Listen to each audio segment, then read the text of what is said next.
Welcome back. This is episode 7 of Programming with Python for Scientists and Engineers. I'm Karen. And I'm Josh. In episode 1 through 6, we've been learning the basic building blocks of Python. If you're just joining us, or if you've missed any of these other episodes, we highly recommend that you back up and take time to work through each one. In our last episode, we learned about modules and how important they can be. Well, today we're going even further with a specific module that's of great use to scientists and engineers. Now that we understand modules, we will learn about the foundational module for most scientific and engineering programming, NumPy. NumPy is not a base module or package in Python, but it is already available in your Anaconda distribution. NumPy introduces a new type for us, with a lot of predefined functions and attributes for it. This type is the ND array. An array is an ordered sequence with each element being the same type. We access each element with an index, just as we did for lists. Every index has to be an integer. An array can have one or more dimensions. The number of dimensions is called the rank. Each dimension has a lower bound and an upper bound. In Python, the lower bound is always 0. A one-dimensional array is similar to a mathematical vector.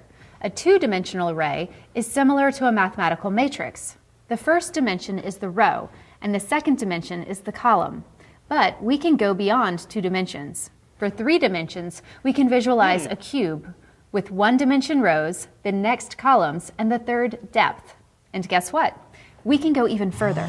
The only limit on the number of dimensions is the computer's memory. How do we create arrays? Several methods are built into NumPy. First, there is the array function. The array function takes a list and converts it into an array. Open a new file in Spyder and save it as arrays.py. Then type the following. And run the code. To access an element, we use the array name followed by an index in square brackets. In your IPython console, type A0 in brackets, then A3 in brackets. A is an example of a one-dimensional array. We can get the size, which is the number of elements, and the shape, a tuple containing the upper bound for each dimension. In your IPython console, type the following. Even though A has 1 dimension, the shape is presented in parentheses with a comma after the number. This is the format Python uses for a tuple with only 1 element. We can create a 2-dimensional array by using the NumPy array with a list of lists. Type the following line in the file arrays.py.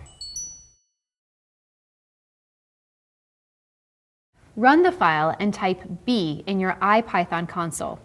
We see that B has 2 rows, each row being one of the sublists that we included as the argument for NP array. Now, type the following.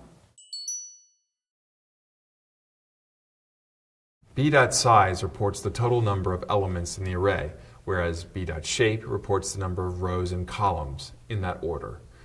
If we want to access a specific element, we use a comma-separated list inside one set of square brackets. For example, type B1, 1 in brackets.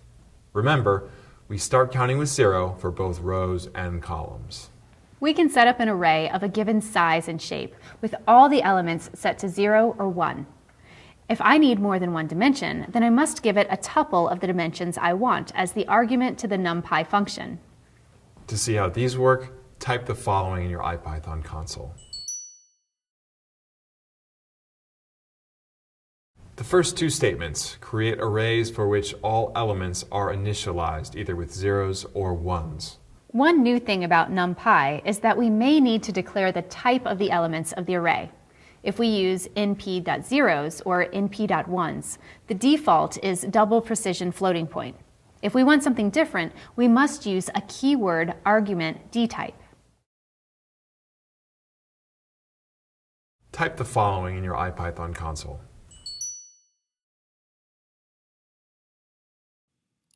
Now, mint is a matrix of zeros that are all integers. On the other hand, if we use the NumPy array function but give it a list with literal values, the type is inferred from the values unless we specify otherwise with dtype.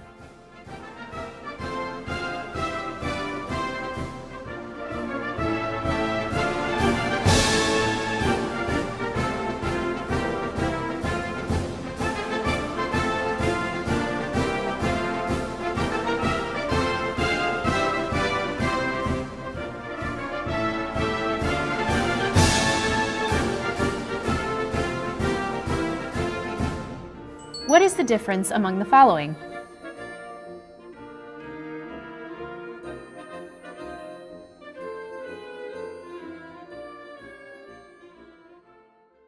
If we want to create an array with the numbers from 0 to 99, we could use the range function to create a list and pass that list as an argument into the np-array function. For example, v equals np.array of range 100. Or, more efficiently, we can use the np-arange function. For example, v equals np.arange of 100. It is important to know the difference between range and arange. Range returns a list. Arange returns an array. Like range, a start value can be specified if you want something other than 0. If you don't specify an increment, it is 1. But if you do specify it, then you must also give it a starting value, even if that's 0. The increment can be negative as long as the start value is greater than the end value. The usual Python rule for the end value applies. It's not included. But the arange function has more flexibility than range. It can return any numerical type, and it's not restricted to integer increments. Practice creating arrays with different values by typing the following in your IPython console.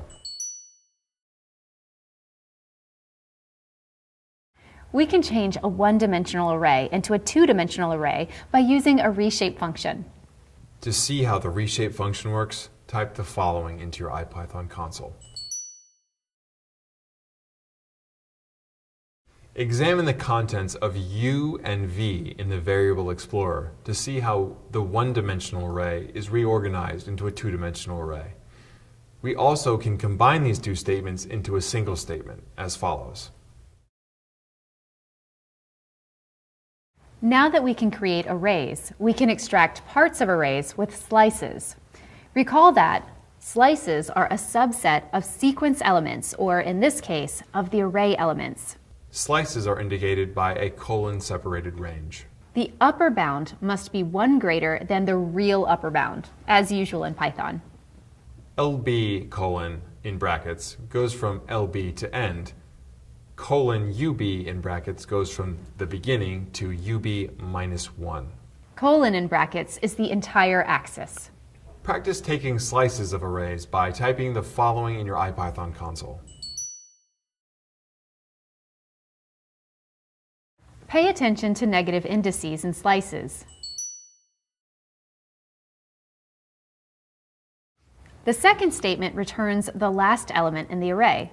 The third statement returns a slice of the array that contains all elements except for the last one.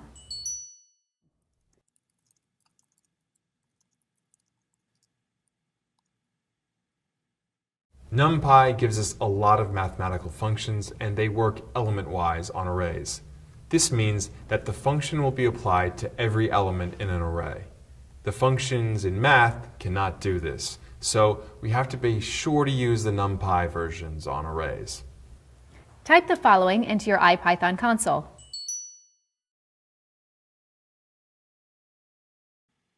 Observe how the sign function was applied to each element in the array, A. Now try typing this. Why is this a problem? The math sign function expects a single number as an argument, but A is an array of numbers. We could create a loop that iterates through all elements of A and invokes math sign for each element, but that is very inefficient. It's better to use the NumPy version. Arithmetic operations also can be applied element-wise.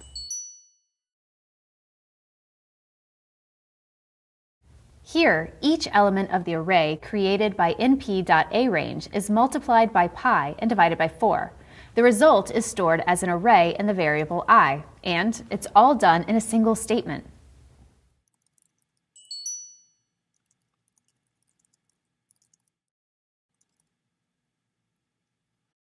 In this episode, we explored the functionality of the NumPy module. NumPy is one of the central modules used for scientific and engineering computing, providing powerful functions to create and manipulate multidimensional arrays. Next time, we'll learn about Matplotlib, SciPy, and pandas.